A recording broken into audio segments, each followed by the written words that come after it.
حضرت ابو ہریرہ رضی اللہ تعالیٰ عنہ سے روایت ہے کہ نبی اکرم صلی اللہ علیہ وآلہ وسلم نے ارشاد فرمایا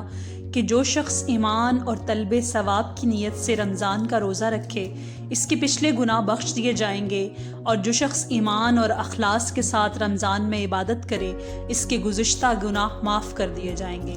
اسی طرح جو شخص شب قدر میں ایمان اور احتساب کے ساتھ مشغول عبادت رہے اس کے پچھلے گناہ معاف کر دیے جاتے ہیں۔ بخاری شریف۔ حضرت ابو ہریرہ رضی اللہ تعالیٰ عنہ کے حوالہ سے نبی اکرم صلی اللہ علیہ وآلہ وسلم کا یہ ارشاد نقل کیا گیا ہے کہ آدمی کے ہر عمل کا اجر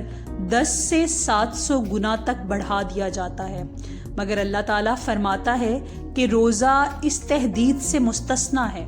اس لیے کہ وہ صرف میرے لیے ہے اور میں ہی اس کا بدلہ مرحمت فرماؤں گا، کیونکہ روزہ دار اپنی خواہش اور کھانے پینے کو صرف میرے لیے چھوڑتا ہے۔ روزہ دار کے لیے 2 خاص فرحتیں ہیں، ایک اس کے افطار کے وقت اور دوسرے پروردگار عالم سے ملاقات کے وقت، اور روزہ دار کے منہ سے آنے والی بو اللہ کے نزدیک مشک کی خوشبو سے زیادہ پسندیدہ ہے،